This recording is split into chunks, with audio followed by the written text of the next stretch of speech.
Welcome back to The Truth About Vaccines. This is episode number 6. When you were a child, did you have the chicken pox? Are you aware that scientists have found retroviruses in many of the common vaccines in the CDC schedule today? These two topics and many more will be addressed in tonight's episode. I hope you enjoy it.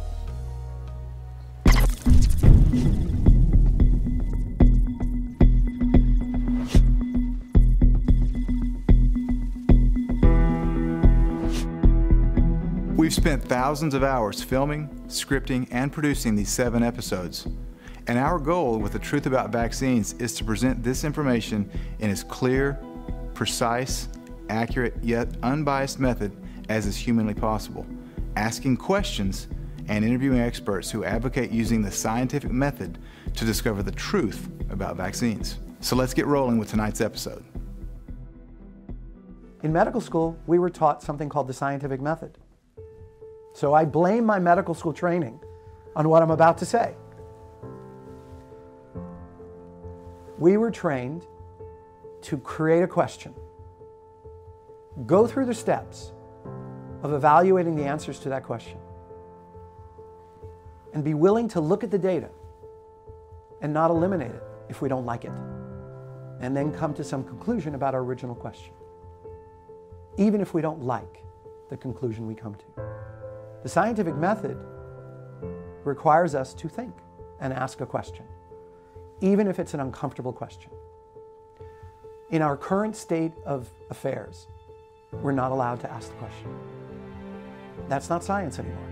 That's ideology and dogma. You saw the same kind of dynamic that we've seen in orthodoxies throughout history, which is a misplaced faith in an undeserving authority, which is the CDC, and then a need to silence any kind of dissent. So the heretics get burned. There's no debate. We have to make sure that nobody even talks about this. Nobody questions the received orthodoxies and the dogma. We want to question the dogma. We want to discuss the issues. But unfortunately, if there's corruption within an industry or company or government agency, those who question are dismissed and even fired. Have you ever heard the term whistleblower? This is the person that informs on a person or organization that's engaged in an illicit activity. For people who work for the federal government, the Whistleblower Protection Act, or WPA, protects federal employees who disclose illegal or improper government activities. Dr. David Lewis is one such whistleblower. The fact is that both government and industry are increasingly using false allegations of research misconduct to discredit scientists who raise questions about government policies and industry practices. It's something that I experienced myself when I published research that questioned an EPA policy.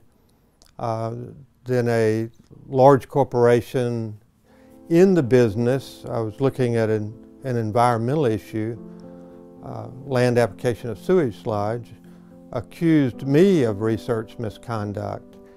And so that went through a couple of years of litigation before EPA was able to prove that the allegations were false.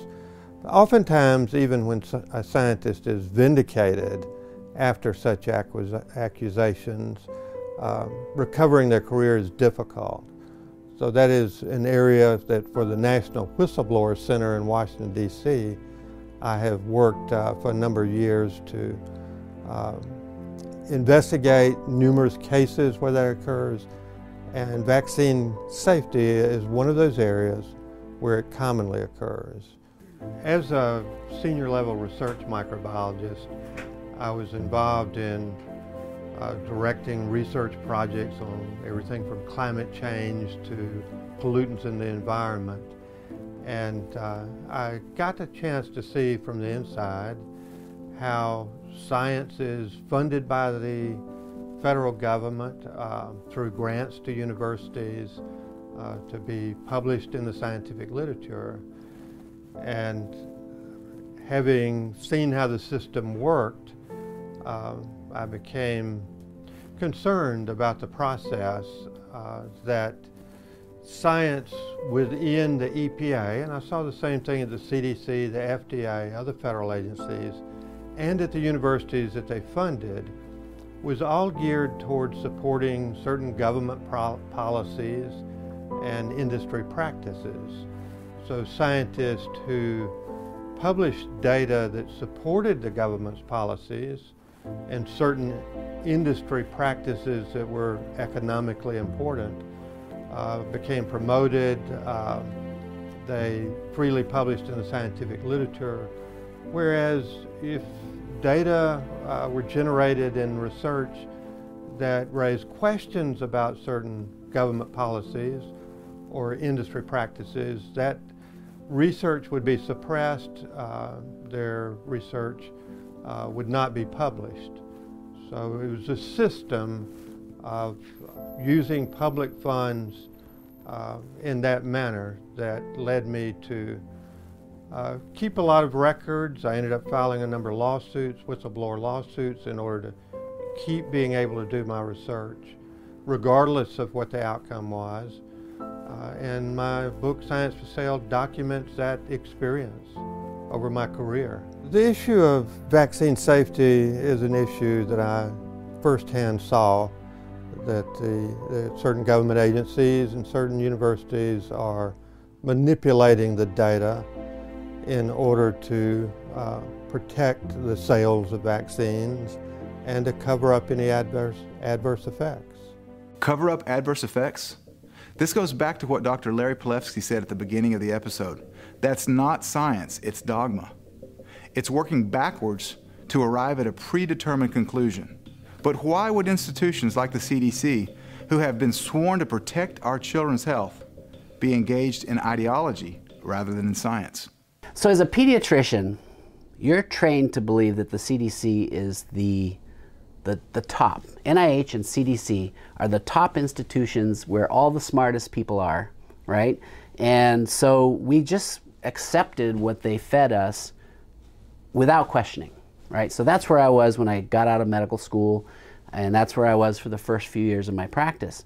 That all changed in 2001 when they pushed the Hep B onto newborns because it made no sense. It is scientifically illogical and absolutely insane to inject that much toxin into a baby who doesn't even get any protection from the vaccine. We now have almost 20-year data. Actually, there are some 20-year data studies showing that the hepatitis B isn't even giving lasting immunity. So about 24% of 20-year-olds who got the vaccine as an infant still have immunity. So when they need it most, when they're sexually active as a late teens, 20s, they don't have the protection. So that was when my blind faith in the CDC just went out the window, and I started going, there's something going on here. And sadly, those who really understand what's going on, this revolving door between CDC and pharma that has been documented. I mean, people who worked at very high levels in the CDC end up working for pharma. They're conflicted. So I think, sadly, when you have conflicts of interest, people like to say, well, there are no conflicts of interest here. But there are, and they've been documented. Many employees of the CDC end up in industry. Case in point, Dr. Julie Gerberding, who was the director of the CDC from 2001 until 2008, took a very lucrative position as the head of the vaccine division in Merck in 2009. She, was given stock options in the millions for that particular position, and so she overnight became a millionaire. There have been other employees that have gone on to lucrative positions. There's actually a revolving door between the CDC and the vaccine industry. Dr. Thompson himself came from Merck. He worked at Merck before he worked at the CDC. Dr. Frank DiStefano, who is the current head of the Immunization Safety Office at the CDC, actually left the CDC, went into industry, and then came back to the CDC. And so, you have this incestuous relationship between the pharmaceutical industry and the CDC. So really the driver is money. It's just like everything else. The driver is the almighty dollar, And when you get a vaccination on the schedule, when an individual, which could be a CDC employee, gets a vaccination on the schedule, that opens up a market for that particular vaccine that's in the billions of dollars. The CDC has a conflict of interest because they are looking after vaccine safety, but they're also promoting vaccines. So we have to take the ability for the CDC to be responsible for vaccine safety. We have to put that into an independent commission. The CDC cannot be trusted to look after vaccine safety issues because they have a conflict of interest where they are interested in pushing as many vaccines as they possibly can. Okay, so that's a big conflict of interest. You know, if viewers are not aware of this, people need to see the CDC, at least as it is today, as just a marketing branch of pharma. So their job, and you can even look at their mission statement, it's to promote vaccines, right? And if we could just change their mission to promoting healthy children, right? Let's get healthy people, a healthy society, healthy children, and look at vaccines, are they helping or not? And that's what hasn't been done. In our democracy, you have a number of institutions that are there to protect little children from predatory corporations, and all of these have been neutralized here. You have the regulatory agency at the front line, protector of public health, that has been captured by the agency to become a sock puppet to the industry that it's supposed to regulate. It's an arm of the pharmaceutical industry. CDC sells $4.6 billion worth of vaccines every year itself. Wait, and it owns the patent. CDC sells vaccines? Yes, CDC sells vaccines. So CDC is regulating an industry that it's part of. Robert F. Kennedy Jr. just stated that the CDC sells vaccines and actually holds patents on vaccines. I wanted to verify this, so I did a patent search. Turns out that he's accurate. The CDC actually is listed as an assignee on over 50 patents related to vaccines, including flu, rotavirus, hepatitis A, HIV, anthrax, rabies, pneumococcal, meningococcal, and several other vaccines. Does this seem like a public health agency that's making independent vaccine recommendations? Or does it seem like an agency acting as a risk management group that influences public opinion? You know, I look at this movement and I don't know why we haven't taken to the streets with torches yet. I mean, you know, this is manslaughter. I mean, and the carnage that has been laid on our society as a whole, not just because of thimerosal, not just because of the MMR vaccine, but because we're all a part of this grand medical experiment that's called the vaccination schedule, that is understudied, that is only studied by the CDC in order to quell the masses. You know, CDC is not there to tell the truth. They are a risk management organization, and they are there to basically produce studies that will sway the opinion towards what CDC wants the public to do, and that is to uptake all of the vaccines that they're recommending on the schedule. One of the things that I found was the advisory committees. So advisory committees at the FDA, advisory committee at CDC, because there's a process to approve drugs, and my focus at this point was the vaccines. Okay. And so they go through these advisory committees, first at the FDA for approval, and then at the CDC for recommendation. Right.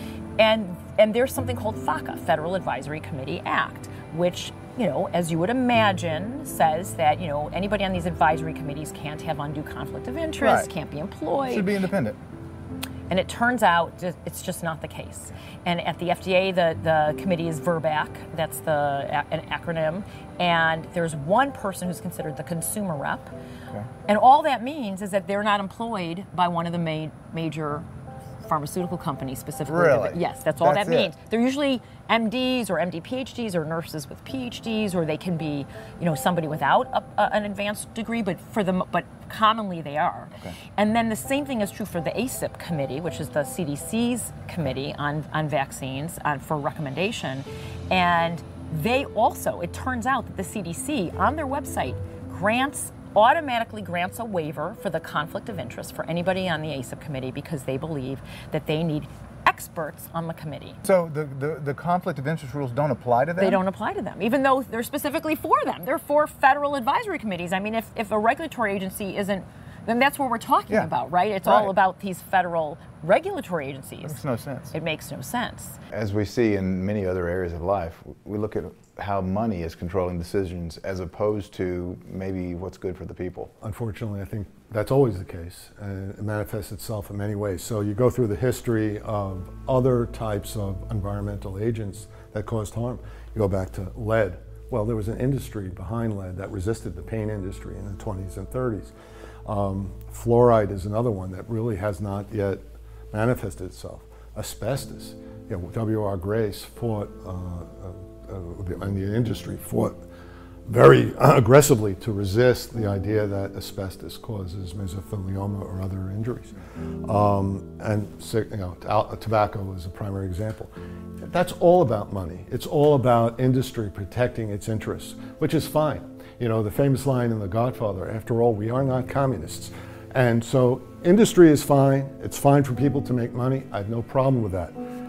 When they cross the line is when it's known, or at least strongly suspected, that injury is occurring. And because of those vested interests, we cannot even explore it. And when you speak about vaccines, that's taboo. You can't hear it. You'll be shut down. Your research funding will be eliminated. If you come on as an expert more than a few times, they'll start criticizing you, so they undermine your ability to be an expert witness. Parents who speak about it, or newspaper articles, they get shut down. Columbia School of Journalism had an article showing how this occurred, and then they retracted it, saying there was no truth to the idea that vaccine causes injury. We know vaccine causes injury. The government acknowledges it. It's their policy. The issue is how often it occurs and how it manifests itself. Conflicts of interest apparently fueled by greed are rampant at the CDC and other agencies. This is called regulatory capture, and it happens when special interests co-opt policymakers or political bodies, regulatory agencies in particular, to further their own ends. It's very commonplace, as we will see. There's a dynamic that is well described and well documented, and that I encounter virtually every day of my professional life, which is called captive agency phenomena. And that is the process by which agencies become captured by their own orthodoxies or by the industries that they're supposed to regulate. So they become sock puppets for the industry that they're supposed to regulate. And a lot of times they become even more radical in protecting those interests than the industry itself. The EPA does consider aluminum a toxin. Okay, and there are limits according to the EPA. You know, this is where the left hand doesn't know what the right hand's doing, right? So the EPA has all these limits on aluminum, on mercury, and of course those limits are exceeded just within the first vaccine given on the day one of life, the hepatitis B shot. So, you know, we've got a lot of conflict. You know, FDA is saying, NIH is saying it's gross, the EPA is saying there's toxic levels, and we've got toxic levels exceeding a daily dose. In a newborn, in a shot. Way over the daily Way over. I mean, many times over, right? But this is, I'm just trying to point out the absurdity of all of it. You know, it's just, so it's, I realized that the left hand doesn't know what the right hand's doing, and it's, whether it's intentional or not. I think that there's a lot of scientists and a lot of doctors who believe what they're doing. They believe they're working for the good. The doctors believe what the CDC tells them. They believe what the NIH says. There's doctors at the NIH who are doing really good work, and probably there's a lot of really ethical doctors at the NIH, and probably some at the FDA and at the CDC. But overall, they have been captured by the regulatory agencies. There was Dr. Gary Goldman, who was doing research for the CDC, Center for Disease Control, working on gathering information on the effects of an anti-chickenpox vaccine that they were giving to little kids. And he came up with very serious evidence that the vaccine, although it did seem to reduce the incidence of chickenpox in the children, was actually producing another more serious condition that would occur later on. He found statistical evidence that could not be denied that little children that received the chickenpox vaccine, when they reached maturity, especially when they got past the age of 40, they were more susceptible to shingles, which is a viral infection. It's much more serious than chickenpox. One of the papers that Dr. Gary Goldman and I co-authored, and by the way, Gary Goldman worked for the CDC. When he worked for the CDC, he found that the chickenpox vaccine was causing increases of shingles, significant increases of shingles. And he tried to get that published, and the CDC blocked him from publishing that information. They allowed him to publish anything that was showing the chickenpox vaccine in a good light. But when he found that there was a problem with that vaccine, that it was responsible for causing increases of shingles, which is associated with chickenpox, they blocked him. And they said, this is our data, you can't do that. He said, it's my data. And they went into a court battle, and he won that battle and was eventually able to publish that information. So Dr. Gary Goldman is an expert on the varicella virus, which is the virus that causes chickenpox. And that's why they utilized him for 7.5 years to keep databases and to document various changes in society when he introduced the chickenpox vaccine. I don't understand why the CDC wouldn't allow Dr. Goldman, who worked for the CDC at the time, to publish a study that indicated the chickenpox vaccine causes shingles, which is much more dangerous than chickenpox. But Dr. Goldman's research wasn't the only research that indicates that the chickenpox vaccine causes shingles. Research published in 2011 in the Journal of Infectious Diseases confirms this link. The research team was composed of members from NASA's Lyndon B. Johnson Space Center, University of Texas Health Science Center, University of Colorado Medical School, and the CDC. Let's learn more about the chickenpox vaccine from board-certified pediatrician Dr. Paul Thomas, who offers this vaccine in his practice in Portland, Oregon. For children, it's varicella vaccine, Varivax. It's recommended at age 1 by the CDC. So I had chickenpox. I'm guessing you did too, as a kid. My kids all had chickenpox. It used to be one of those rites of passage, right? It's not fun. It's itchy. You miss school for a week. Most kids love that. Deaths from chickenpox obviously is always the big scare, right? And historically and traditionally, there were about 100 deaths a year in the U.S. Almost always, it would be somebody who was immunocompromised. So they were already at risk for death from some infection. But any death is not a good thing, right? So we would like to prevent those deaths.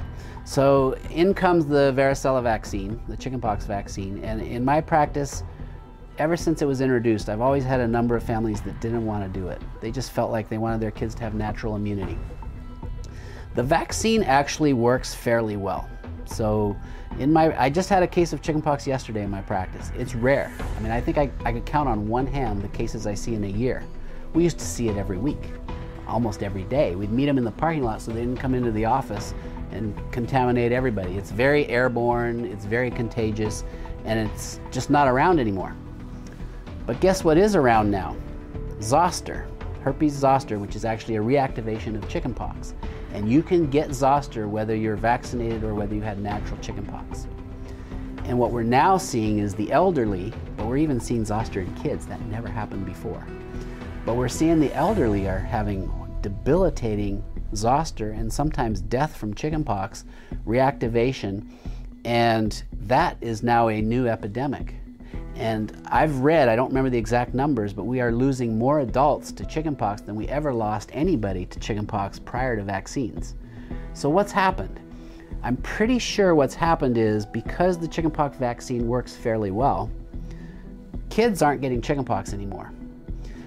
Those kids who got chickenpox were actually the people who kept our immunity boosted through the years. So my kids had chickenpox, they boosted my immunity. Well, now that kids aren't having chickenpox anymore, nobody's getting boosted. And so now you're having this rise in zoster cases and now, is that shingles? Shingles, yeah. So we've made a trade from kids who got chickenpox and could handle it to now the elderly and older people getting reactivated chickenpox, zoster, and shingles. And sometimes it's more debilitating, if not deadly at times. I don't think it's necessarily a good trade-off. I think we might actually be wise to just go back to letting kids get chickenpox. But it's so controversial. This topic is very controversial today. But when I was a kid, I remember the chickenpox parties that people had. Dr. Thomas mentioned that today the chickenpox vaccine is so controversial. It definitely contains some ingredients that evoke controversy. As we heard earlier in another episode from Dr. Irvin Sani, vaccines have to be grown in a substrate, which simply means that it takes living tissue to grow the microscopic vaccine ingredients.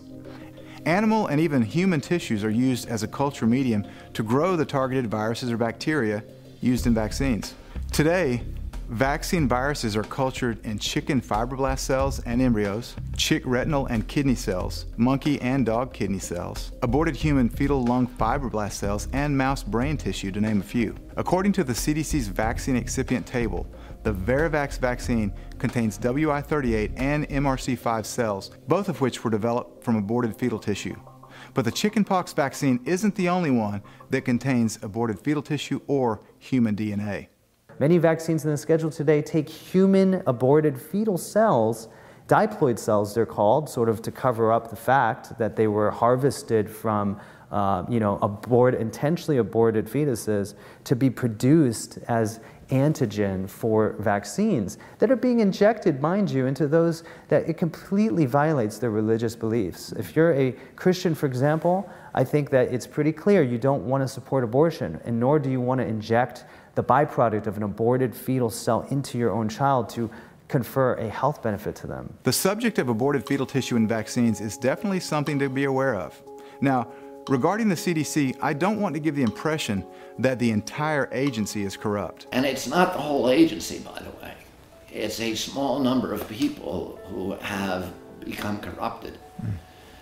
And mainly those people are in one office, which is the Immunization Safety Office. That's the office that is charged with reviewing and conducting vaccine safety science. And there are specific members of that group that have corrupted that group. There are two groups within CDC that are relevant to vaccine regulation that have been corrupted and that we should be concerned about. The first of those is the Advisory Committee for Immunization Practices. And that is the group that decides which new vaccines can be added to the schedule. So the recommended schedule that essentially becomes mandatory when it gets to the state level. RFK Jr. mentioned that the Immunization Safety Office at the CDC has been compromised. One whistleblower that came forward from that office was Dr. William Thompson, one of the top CDC scientists. Dr. Andrew Wakefield directed a documentary called Vaxxed, and that dealt with the story of Dr. Thompson's discovery of corruption at the CDC and his subsequent whistleblower activities. Here's a brief summary of that amazing story as told primarily by Dr. Wakefield and Dr. Brian Hooker, both of whom were intimately involved. William Thompson is the first insider in the history of the world to come forward from the Immunization Safety Office of the Centers for Disease Control and Prevention and say, we have known for 13 years that there's a causal association between the MMR vaccine used in America and autism in children, and we have covered it up. We have lied. We have committed scientific fraud, in effect. And they have recklessly and knowingly put millions of children in harm's way to protect what? Their friends in industry? The public confidence in them?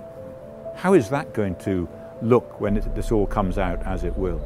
And Thompson lived with this for 13 years. He actually, at the time, questioned the decision to cover this up. He questioned the decision to destroy documents.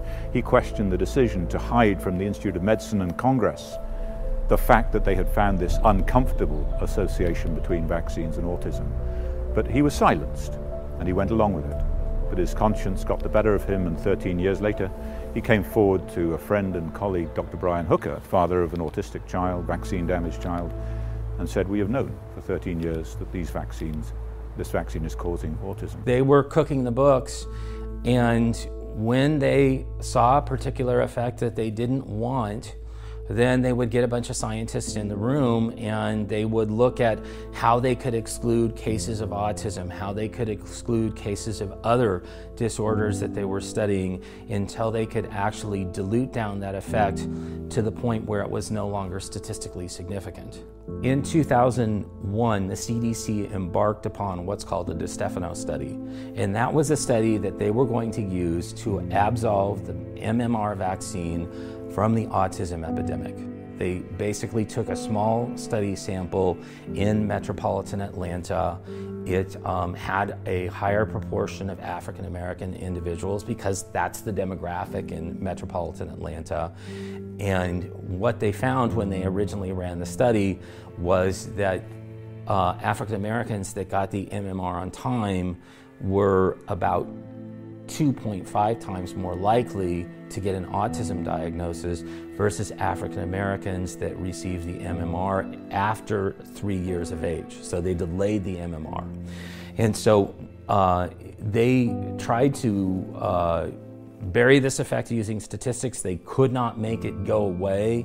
So the only recourse that they had was then in 2002, they brought in large trash cans and they just threw out all the information that showed that there was any type of association between MMR and autism, especially in African American populations. Thompson was one of the co-authors on this study, and he secretly kept all of his documents. When he was ordered to throw them all away by his superiors, he kept electronic records on his computer. And so, yes? Sorry to cut you off, but just that statement, they were ordered by their superiors at the CDC to throw away, to get rid of records that showed a result that they didn't want. They had documents that proved that the African American male babies were at risk, and they got rid of them. They got rid of that evidence. I mean, that's data fraud. That's a crime. In the first degree. I mean, and it's a crime at many levels. I mean, not only looking at, the issue of the Federal Records Act in the federal government. It was enacted in 1950 and it has been amended. But in anything that looks, smells, tastes like a federal record, which undoubtedly these documents were, should have been retained on file and then ultimately should end up in the National Archives. And so they weren't, they were handled completely incorrectly. On top of that, the results themselves were so alarming, and the CDC knew about this effect as early as 2001. November 7th, 2001 was when Thompson originally presented those results to the rest of the research team. Wow, I thought it was 2004, it's 2001. It's 2001. Now, 3 more years. They knew about it, they massaged the data, they threw everything out, but Thompson in 2004 was conscience-stricken, and he was also set to do a presentation at the Institute of Medicine. Institute of Medicine is the quote-unquote independent body that periodically reviews vaccine safety for the CDC. He was set to present these results at the Institute of Medicine, and he was conscience-stricken. He wanted to tell the truth at that Institute of Medicine meeting, that there was a tie, definite tie, between the MMR vaccine and autism, specifically in African American males. And so he tried to warn, stepped over several levels of management, and he tried to warn Julie Gerberding directly. He sent her a long email saying that there were problematic results that needed to be discussed, that would not bear favorably on the CDC and on the current vaccination schedule. What was her response? Her response, she never reached out to Thompson directly, but he was very soon after that put on administrative leave of absence. He received a letter of discipline in his file for insubordination because he didn't go to his direct supervisor, who was the one that ordered him to throw away those documents. And then he was replaced. He was not able to speak at the Institute of Medicine meeting, and instead his direct supervisor, Frank DiStefano, who was responsible for the data destruction, presented something that was totally fraudulent. By my estimates, if you look at the number of African American males that have been born in the United States since 2001, since they've known, there have been over 100,000 1,000 African American males in the United States that have been diagnosed with autism since that point in time.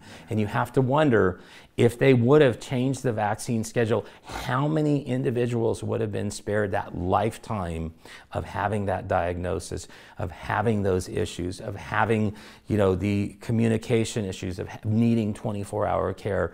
How many families were destroyed because the CDC made the decision to bury that information? After I was out of contact with the CDC in 2004 and my only recourse was the Freedom of Information Act, nothing prevented me from emailing these characters and pointing out the flaws in their studies. So every now and then, knowing full well I wouldn't get a response, I would email somebody. I would email Frank DiStefano, I would email Robert Chen, I would email Bill Thompson, I would email David Shea, and all this time I trolled for whistleblowers. You know, once a year, twice a year, I would send out an email saying, hey, if you ever want to talk, if you ever want to come clean about this, here's my cell phone, here's my private email, we can talk in private. And then something happened in 2013 that really upset me and my family. In 2013, Representative Bill Posey did a congressional request and got about 10,000 pages of CDC documents. And I went through these 10,000 pages at his bequest, and I found where CDC employees, including Bill Thompson, including CDC attorneys, were talking specifically about my son's case in vaccine court. And I was mad.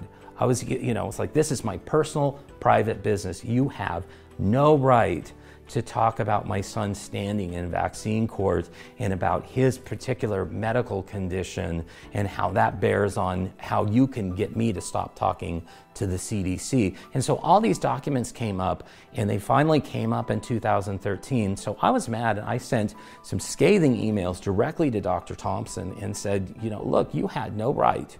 You know, these are children. This is my child. And you're treating him like he's some type of statistic that gets you in the way of mind control for the rest of the United States.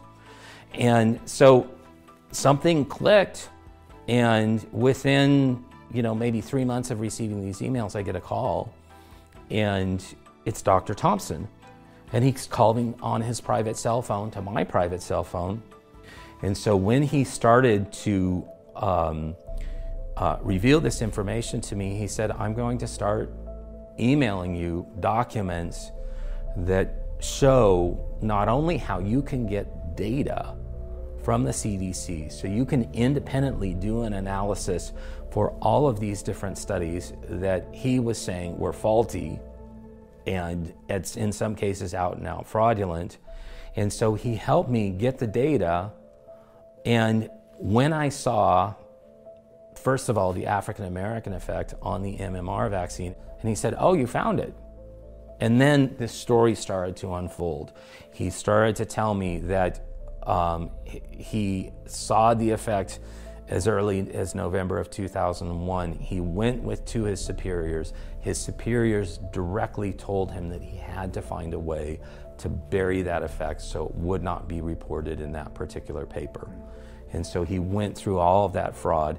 He also went through fraud that CDC committed regarding thimerosal-containing vaccines, not only with autism, but with other disorders like tics, speech delay, language delay, IQ, and where CDC specifically would either out and out hide the effect by not reporting it, or they would minimize the effect and dismiss it as being not statistically valid.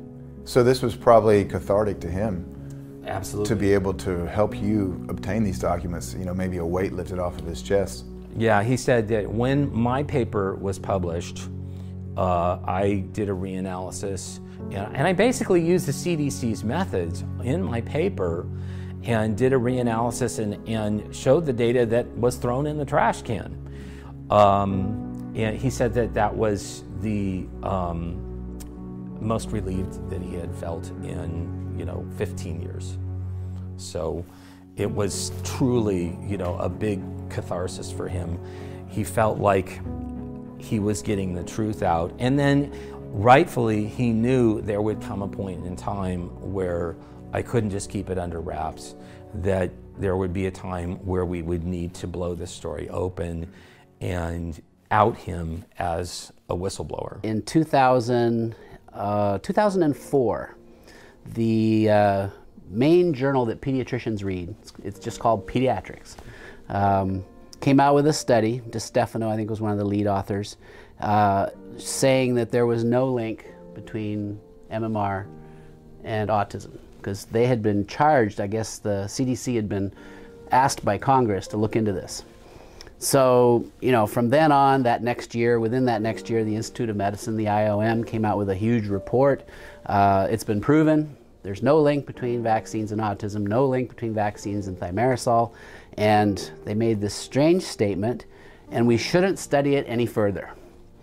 And I remember reading that going, that makes no sense, because we were in the midst of a crisis in our country with regards to children's health. In every city, I have recordings of names of black mothers, of Latino mothers, of Native American mothers, and poor white mothers, because that's a group that no one is talking about. The middle class is particularly aware, but the poor have no idea. In fact, in every city that I've gone to, when I asked the black community, how many of you know what autism is? No one raised their hand. They have no idea. I was invited to inner city schools by black educators. They said, come in my classroom, look at the black boys. And when you look at them, 70 to 80% of them, they look spacey. They're tapping on the desk. They're not doing anything. You can't get them to interact.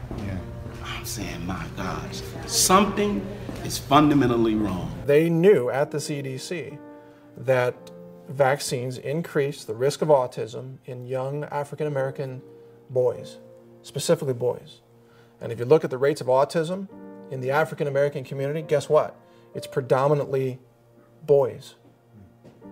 There is a genetic and biochemical reason for that. The CDC was aware of that. They chose to cover it up. They committed scientific fraud.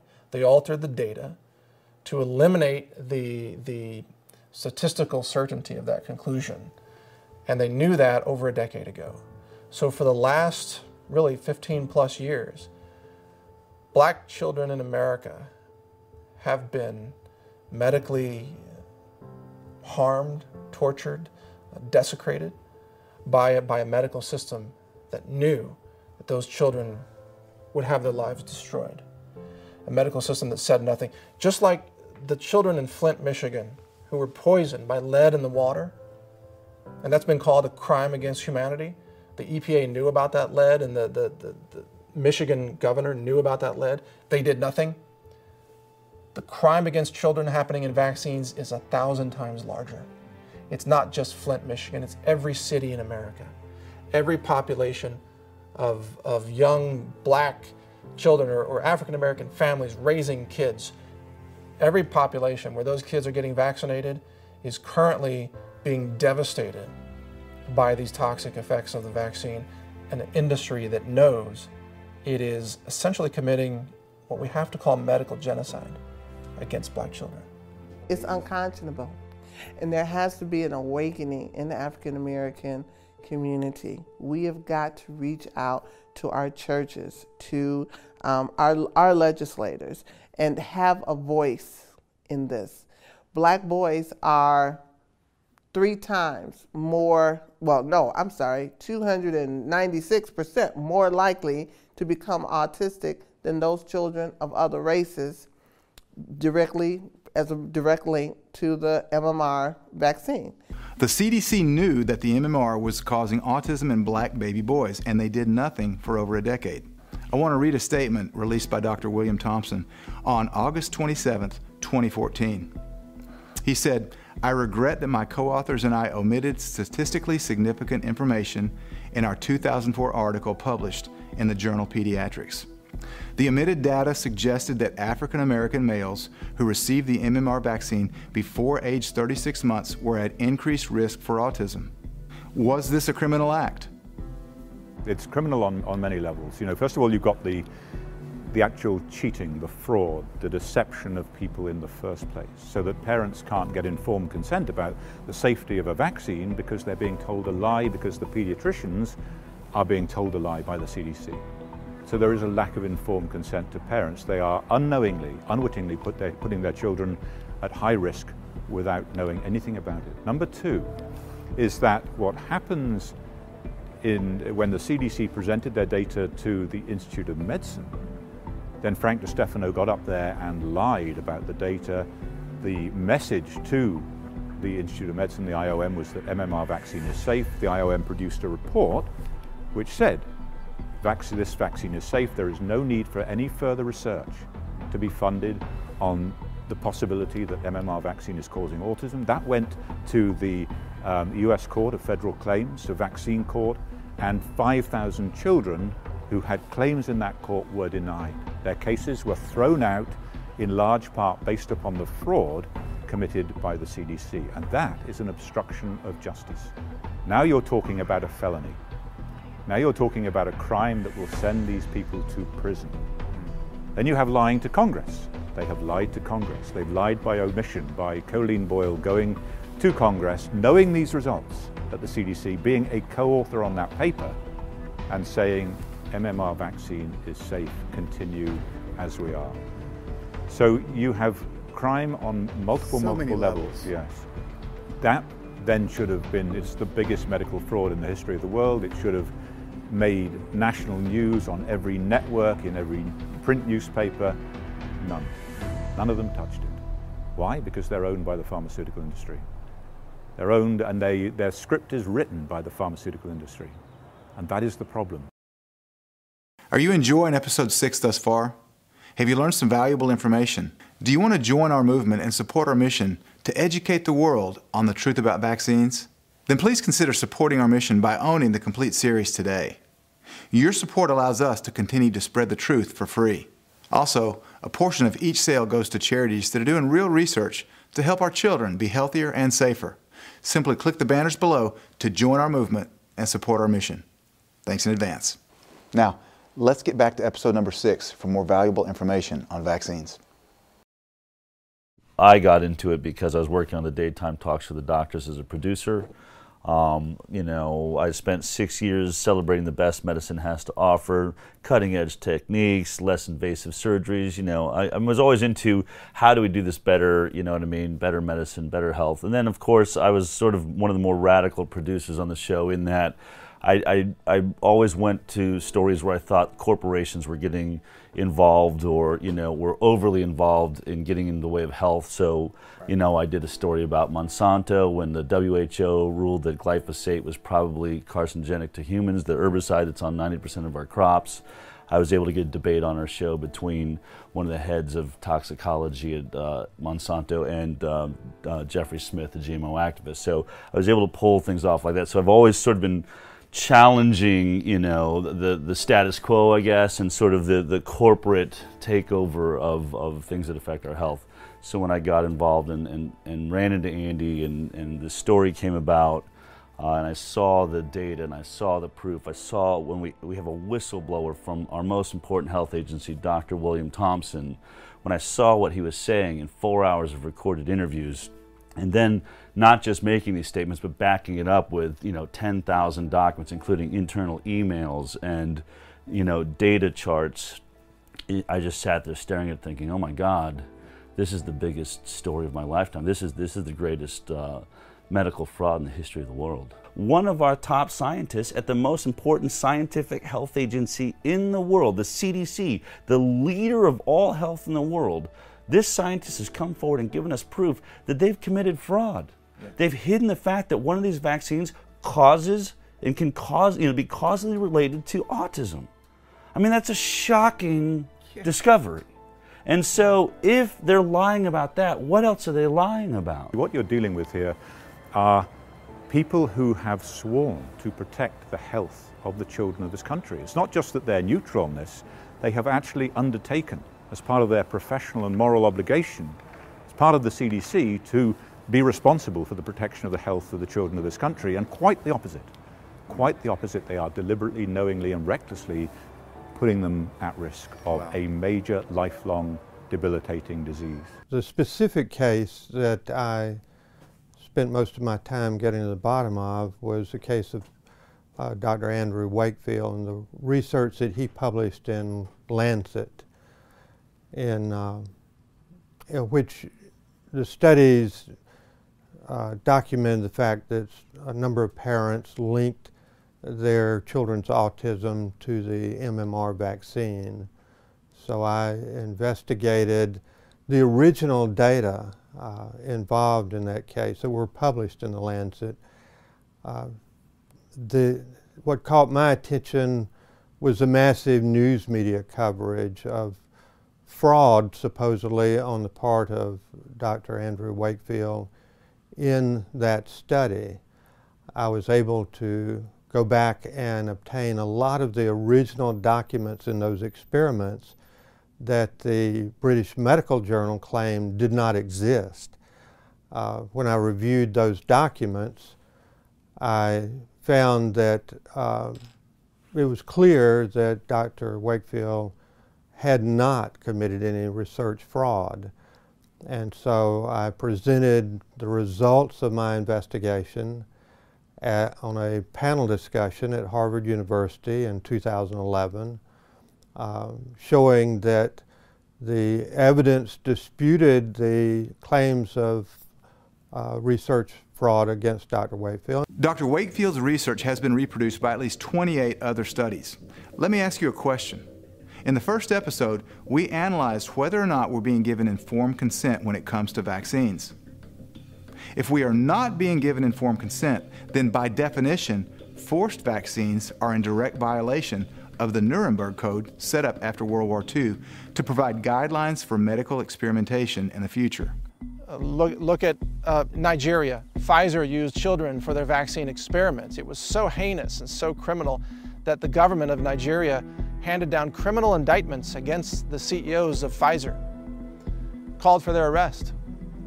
Look at the history of United States medical experimentation on African Americans and prisoners, and the NIH even funded medical experiments against people in Guatemala. The system of government and pharmaceutical interests has, for generations, exploited humans for medical experiments in order to maintain profit and power and control over the population. The CDC and World Health Organization went overseas and they had an experimental measles vaccine, and they experimented on black babies overseas in third world nations, and they found out that their experimental vaccine was a killer. It was killing babies at statistically significantly higher rates than if you didn't vaccinate those children at all. And then once they found out it was a killer disease, they said, you know what? Let's check it out and see if it does the same thing to American black babies. Let's go into the inner cities of LA, Los Angeles, and let's pick out the cities, the counties that have the highest black populations, and let's give them our experimental measles vaccine so that we can determine if it's just babies in Africa or if it has the same effect on babies here in the United States. And they did that until they got caught. Now, I could cry for all the children that I've seen damaged in the 35 years I've been doing this work, catastrophically damaged. Children who will never be able to function in any meaningful way. Families absolutely destroyed by the impact of vaccines on their children. And meanwhile, we have a medical profession and governments who are not only ignoring the crisis, but they are keeping a lid on it, on the corruption and the fraud that has existed in the science that has allowed this to continue on and on. For me, this is very personal. There are documents that showed that Merck and who has ties into the CDC knew as early as 1991 that there was a problem with the expanding vaccination schedule. The vaccination schedule started to expand in the early 1990s, and the amount of thimerosal that these kids were getting. Merck knew about that. They could have done something about that, and they could have studied it aggressively and truthfully back in 1991, way before my son was ever exposed to any of those vaccines. So it really does hit home. This is a very personal issue for many families across the globe. According to Dr. Hooker, Merck knew in 1991, but they did nothing. Why? The Vaccine Act that was passed in the late 1980s that exempted vaccine manufacturers from legal liability gave rise to an almost exponential growth in the number of vaccines that were mandated by the CDC schedule because there was no longer any accountability. That act suddenly provoked a gold rush in the vaccine industry. When I was a kid, there were, I don't even think the polio vaccine was patented. Nobody was making money on vaccines when I was a boy. They were essentially a civic duty by the vaccine companies, by the pharmaceutical industries. But suddenly, the industry realized now we have a product that the federal government is going to order 100 million or even 200 million people to buy. The profit margins are huge. Some of these vaccines cost $300 per shot. There's no advertising cost, there's no marketing cost, and there's no liability. And also the process for approving those vaccines are streamlined. They don't have to do the standard double-blind placebo studies that the rest of the pharmaceutical industry has to do to bring its product to market. It's a streamlined process that has very, very little in the way of safety scrutiny. So compared to other drugs.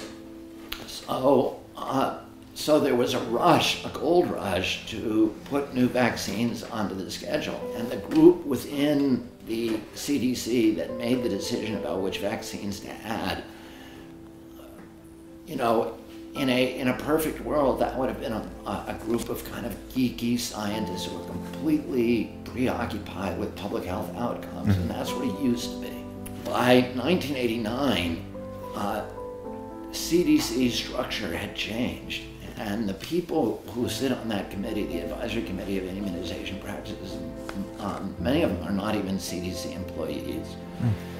And almost all of them have some financial ties or conflicts of interest to the industry. And I'll give you an example. In 1989, CDC put Dr. Paul Offit, who's one of the great promoters of unlimited vaccines, and he is a vaccine industry insider. He holds a chair at Merck, at the Children's Hospital Philadelphia that is financed by Merck. And he sat on the advisory committee when the Advisory Committee of Immunization Practices voted to add the rotavirus vaccine to the schedule. Paul Offit owned a patent to a rotavirus vaccine, and yet he did not recuse himself. He voted to add it.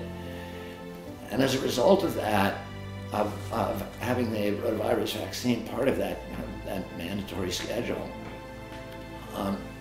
Offit's product, Offit was able to sell his product a couple of years later for $182 million. $182 million? Yeah.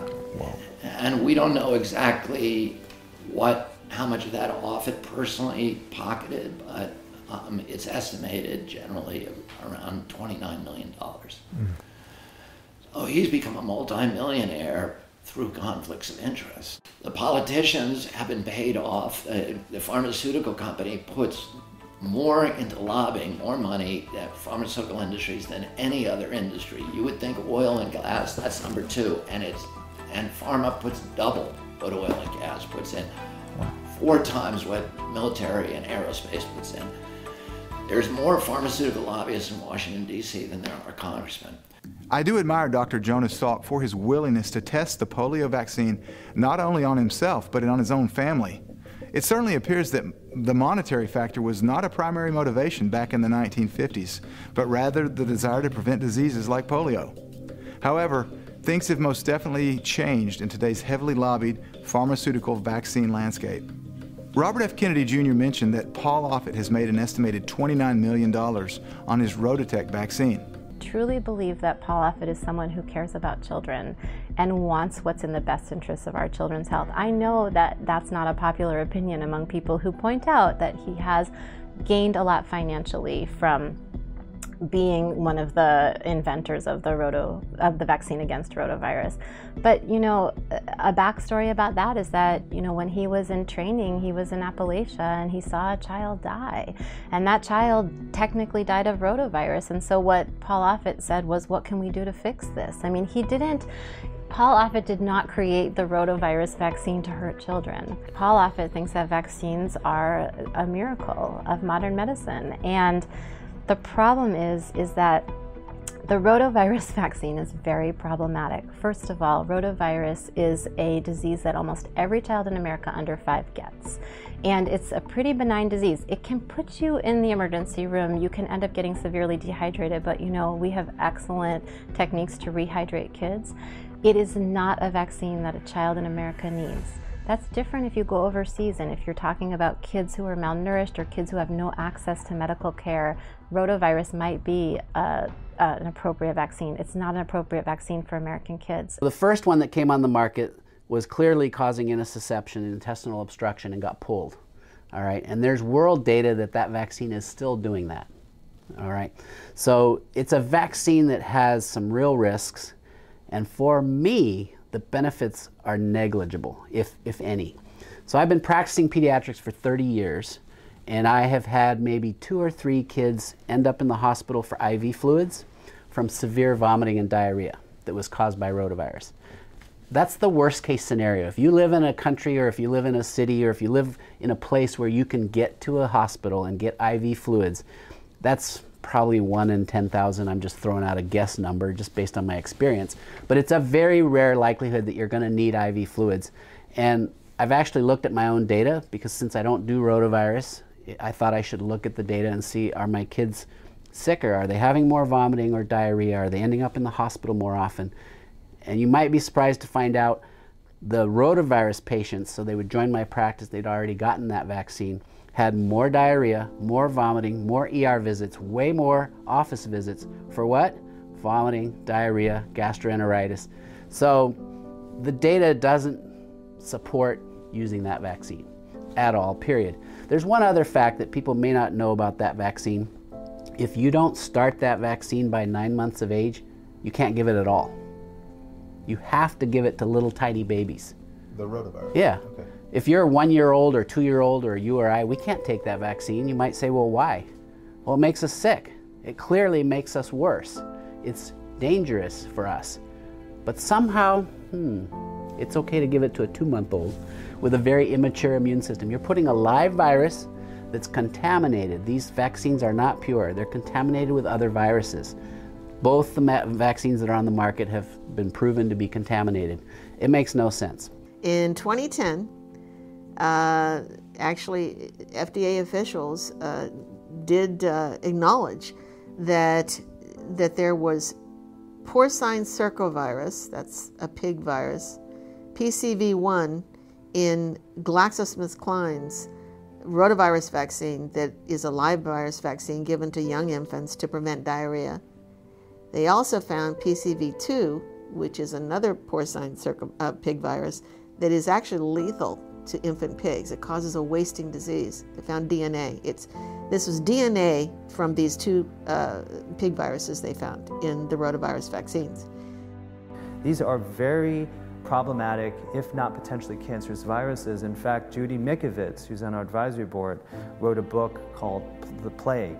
And it's all about what has been known for quite some time. It's an amazing book. It is so important that if you haven't heard it, that's probably why, because they are doing everything in their power to suppress this woman's work. They literally put her in jail for her advocacy and her discovery because they were so scared of the implications. It means that the entire biologicals category of pharmaceuticals, which includes vaccines and blood products and monoclonal antibodies, may be infected with viruses that literally cause cancer and all types of neurological issues. And there's no way you can recall them because they're in the actual vaccine production process themselves. I actually believe that it's a pretty effective vaccine. It's really worked to take rotavirus out of circulation, but what has been the effect of that? Well, one of the effects has been that we now have another virus called norovirus that is much more virulent than rotavirus. So last year there were schools that were closed down because so many kids got norovirus and they had violent diarrhea, violent vomiting. They were literally vomiting in the hallways and they had to close several schools. And the theory that I have behind that is that since rotavirus, which was relatively benign, that almost every child in America got before age 5 and recovered from, no child in America has ever died from rotavirus except that, with the exception of that kid that poor Paul Offit saw when he was a young doctor, you know. Kids in America don't die of rotavirus. There's no reason to be giving the rotavirus vaccine. Now that we have it, and now that it was so effective, we've created a situation where norovirus can become virulent, and now we're seeing even more problems. So we had a vaccine that we thought could solve problems, and it's actually creating more problems than it's solved. There is no question that rotavirus is one vaccine that should no longer be on the schedule. I think he's wrong in his fanaticism of defending vaccines. It's like Paul Offit has stopped thinking. It's like he's just defending. And if Paul Offit could just take a deep breath and take a look at the science that he loves to cite, he would realize that some of what he's recommending is actually wrong. It's very hard to admit that you've been wrong. In 2008, the Inspector General of HHS did an investigation of that scandal. They concluded that up to 97% of the people who sit on those committees could have the same kind of conflicts as Offit. Robert F. Kennedy Jr. quoted a study that indicated 97% of the people that sit on these regulatory committees have conflicts of interest. How can they be independent? Sayer G. mentioned retroviruses being found in the rotavirus vaccines. He also mentioned Judy Mikovits, a scientist who worked for the National Cancer Institute for almost 3 decades and who began to find XMRV, xenotropic murine-related virus, in vaccines.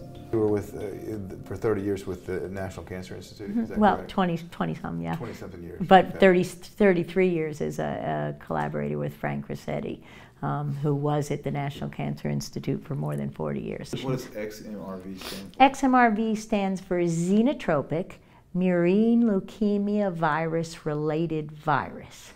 So what this virus was described by Joe DeRisi and Bob Silverman by a technology that found sequences of this virus in prostate cancer patients.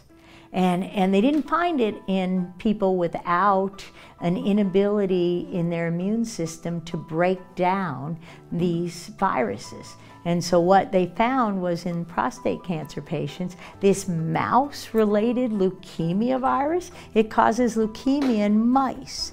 And they found it in prostate cancer patients. And they hypothesized that, in fact, if you have an inability in your immune system to degrade certain viruses, then they're going to contribute to the most aggressive forms of prostate cancer.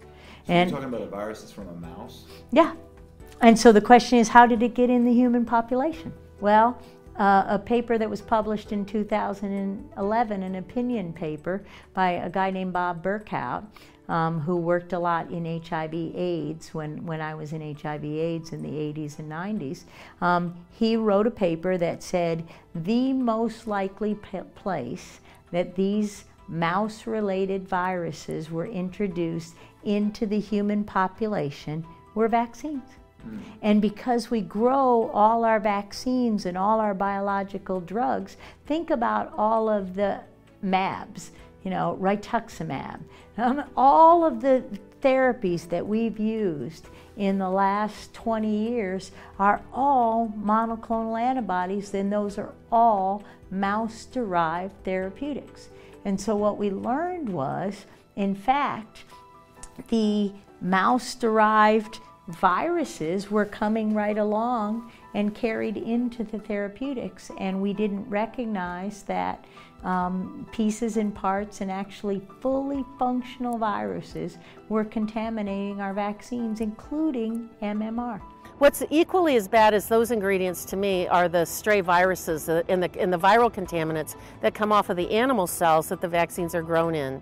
Those retroviruses could be incorporated into the DNA of children and adults that we don't even know what the outcome can be, because you can't track a retrovirus that has been woven into the intracellular DNA. There is reverse transcriptase activity in MMR vaccines recognized since 1994. What do you mean by reverse transcriptase? Reverse transcriptase is an enzyme that only retroviruses have, and so what it does is it reverse transcribes, writes backwards the genome, which is RNA, into DNA, and then it inserts itself into your DNA and stays there for your lifetime and for generations after that. So reverse transcriptase is a hallmark of the presence of a retrovirus.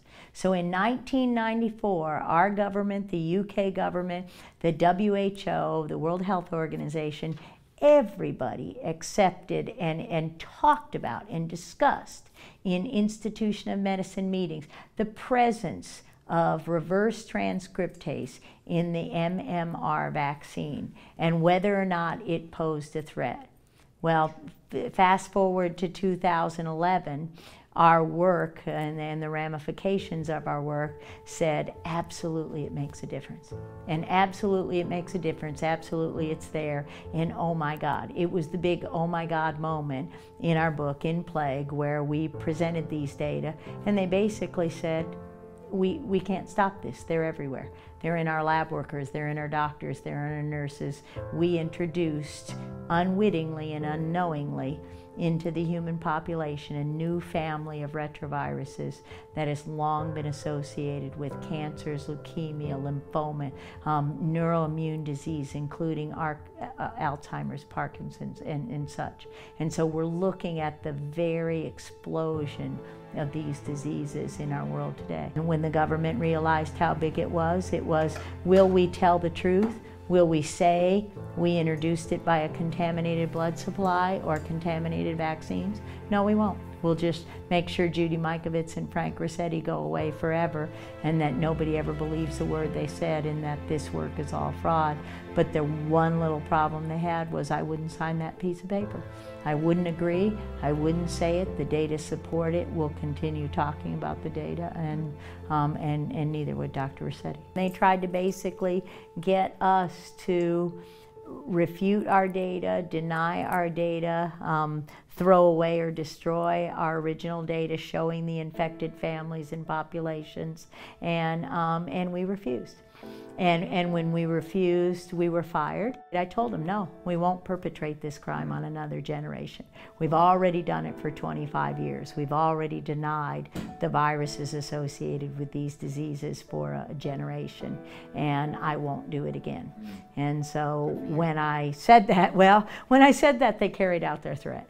They fired me, they jailed me, they held me in jail without ever having a hearing. They engineered the studies. At one time, Ian Lipkin was on the phone with Frank Rossetti and my husband and the people holding me in jail, basically ransoming my freedom for studies for samples in his study. If I step foot on the NCI property in the labs I grew up in to carry out the experiments to show whether or not this virus is actually, or these viruses are actually a problem in these diseases, I will be taken off campus by security. I will be arrested. And I was arrested within a day or two of that in my home for no reason, without a valid search warrant, with all of my civil rights denied, which have been denied to this day. I've never had a single hearing. You know, I'm essentially a public enemy. You were convicted without a hearing? Yeah. Basically. Exactly. And my freedoms have been removed. I was forced into bankruptcy fraud in a federal bankruptcy court under threat of going back to jail, where my lawyer sat calmly in the chair, and I said, oh, that's ridiculous. There is no new evidence. And he looked at me and he said, there was no evidence the first time, was there? So you either file bankruptcy, which they take away your economic ability to survive. Right. You know, you can't travel to meetings like this. If it weren't for Terry and Ed Aranga and Health Focus, who has sponsored my travel, I wouldn't be here. And then you can't talk. So they have a lot of ways of silencing you. And of course, I'm spending my husband's little retirement that he has in Social Security to go off and talk. So what's going to feed our family? What's going to pay the bills? That's all we've got is my 77-year-old husband's retirement. It's crazy. And for most people, they get away with it, but you know, they didn't succeed because, well, you know, because you know, I was blessed, and a lot of friends came in, a lot of people like Terry and Ed, a lot of people said, we won't let you fall down, Judy. Please don't sign the paper. Judy Mikovits has amazing conviction and ethics. She wouldn't sign the paper stating that her studies finding retroviruses in vaccines were fraudulent because they were true. This is an incredible case of suppression of data and persecution of a doctor who just wanted to tell the truth. Considering the exponential increase in autoimmune diseases over the past 30 years, is it reasonable to suspect that injecting foreign genetic debris, including retroviruses like Judy Mikovits discovered, wreaks havoc with natural immune functions? Does this have scientific plausibility? I was just reading an article entitled "The Science of Vaccines is Settled." But is science ever truly settled? In 2003 and 2004, the Institute of Medicine, which is supposed to be the arbiter of medical science in our government, made the declaration that this controversy, the issue about whether thimerosal is causing autism, should no longer be studied, that it was settled now. And you know, no scientist ever says that. Every hypothesis is subject to further adjustments and challenge, and that's what science does. It challenges existing hypotheses and says, is this real? Do the facts that we now know today support that hypothesis, or do we need to rethink it? And they declared no more studies should be done. And then the NIH and CDC and all the institutions got in lockstep with that and said, we're going to defund anybody who wants to look at this question. We're going to make sure that they're not funded. And that's what's happened ever since. If you've ever taken a science class, the first day in science, what they teach you is science is never settled. That you must always keep questioning. We wouldn't have Einsteins. You'd never have, where's the new ideas come from? You wouldn't have scientific breakthroughs. Right, the world would still be flat. The earth would still be the center of the universe. Right. You know, it's the constant question that keeps science advancing. Yeah. And when you hear this statement from almost every politician and every scientist, all the way down to Sanjay Gupta, you know, who we all trust, the science is settled. That's the least scientific statement you could ever make. It's not settled. It can't be settled. That statement is anti-science by definition. The science is never settled. Because here's the thing. When I grew up, I got 1 or 2 vaccines. And as far as I know, they were fairly safe back then, even though they were probably nowhere near safe. But I grew up in a less toxic world. I grew up in Africa. We ate out of our local vegetable garden. There was no pesticides or herbicides. We ate the stuff as it came. We start adding more and more vaccines, for example, but at the same time we're adding pesticides and herbicides and thousands and tens of thousands of chemicals that are just in our world. And you give that same vaccine today, and it might have a different outcome.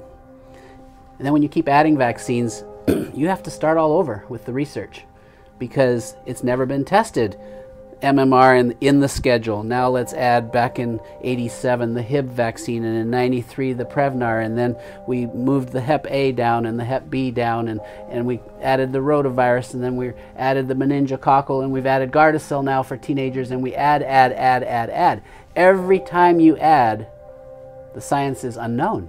We haven't even studied it. So we've got to keep our scientific minds open and start looking at what we're actually doing. And unless you look, you don't know. So these parents who have concerns, I applaud you. They're legitimate concerns. And until you can show me the science, you should be skeptical. Science is never settled. And the more vaccines that they add to the schedule, the more complex it is. I mean, think about just from, you know, adding ingredients when you're baking cookies. You know, the more ingredients you put into your souffle or whatever, it creates a more challenging problem. So the science is never done, and it's disturbing that many people who have spent as much time as I have and others have investigating the problems with vaccines and have come across anywhere from 700 to 1,500 articles that have been published in the mainstream medical journals showing the problems associated with vaccines, that we're called anti-science when what we're doing is presenting an argument using their science. This docuseries was created to spur discussion and debate and to provide real scientific studies on the safety and efficacy of vaccines. In order for this to happen, we must always share the truth and be honest. The bottom line is that our children deserve honesty and they deserve truth. They deserve to be protected. They deserve to be safe and healthy. If kids in America were really healthy, we would know we were doing things right. The proof is in the pudding. If you start looking at the statistics in terms of children's health and you see our children's health is really compromised. So we need to figure out together what is going on. And one of the problems is that we have an overly aggressive vaccine schedule that is not based on the current science. Let's have a conversation, let's have a debate, and let's actually do some real science around these issues so we can figure out which vaccines are safe, which vaccines are necessary, and how do we best protect our kids. I mean, I'll say it again, we all care about the same thing. We care about healthy kids. Nobody wants an infectious disease. Nobody wants to see a recurrence of measles or polio or anything else. That's not what this is about. What this is about is making sure that we're not compromising our children's immune systems as we're trying to protect them against certain infectious diseases. And that is actually what's happening. So what's happening is that we have such an aggressive vaccine schedule. We are doing too many too soon. And because of that, our children's health is suffering. It's been an interesting ride for the last 20 years, but we did what we should have done, and that is listen to parents who came to me and said, my child was fine, they were developing normally, they got an MMR vaccine, they developed bowel problems, and they regressed into autism. I knew nothing about autism, but I did know a lot about inflammatory bowel disease. So the symptoms in these children clearly merited investigation. We got them together with the world's leading pediatric gastroenterologist, Professor John Walker-Smith, and his team, and we investigated them, and the parents were right. The children had an inflammatory bowel disease, and when we treated that in the way that you would treat, say, Crohn's or colitis, then not only did the bowel symptoms improve, but the cognitive symptoms improved, the autism improved. It didn't go away, but it made a huge difference to the child's quality of life. So, beginning of a very interesting journey, we published the first 12 cases in the Lancet paper where we explicitly said this does not prove an association between MMR vaccine and the syndrome described, the bowel disease, the autistic regression.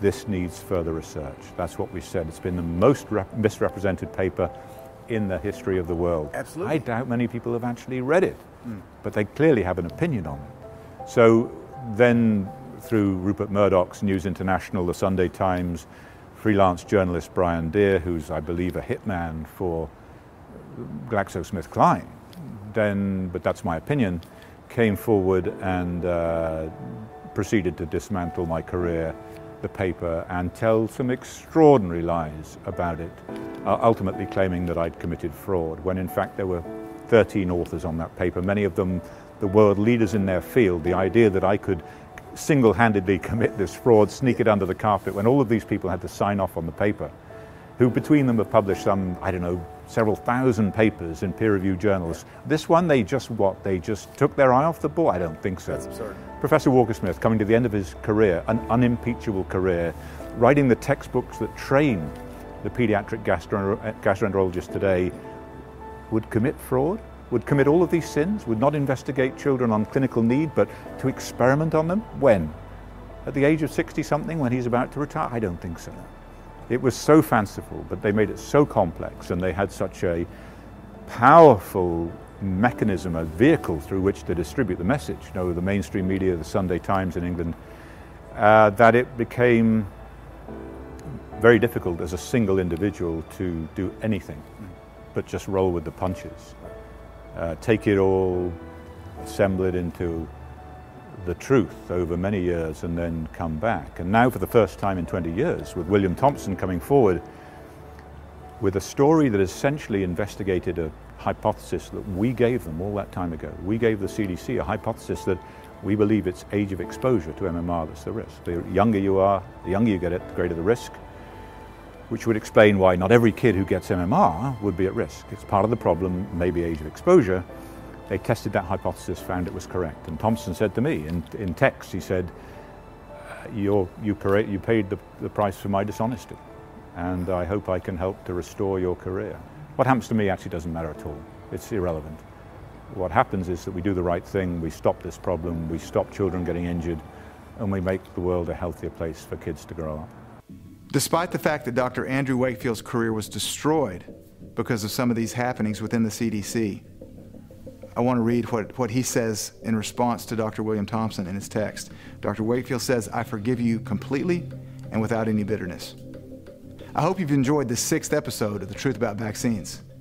Tune back in tomorrow night. You're not going to want to miss it, because we give you some alternatives to vaccines for those people that do not want to vaccinate. And we also address the extremely important topic of freedom of choice with vaccinations. Please tell your friends and family, and we'll see you next episode.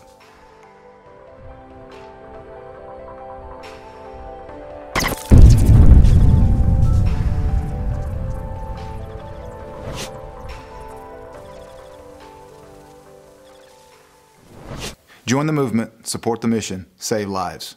We're a small company that's dedicated to sharing the truth and dedicated to helping humanity. When you support our mission by owning the complete series today, you enable us to continue to research, to interview, to expose, and to share the truth absolutely free, just like we're doing today. If you've learned something, if you've been inspired, if you want to help save lives, or if you just love the way that it makes you feel when you donate to a worthy cause, then please consider owning the complete series, The Truth About Vaccines, today.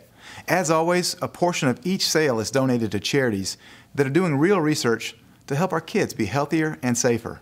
Simply click the banners below to join the movement and support the mission. Thanks in advance.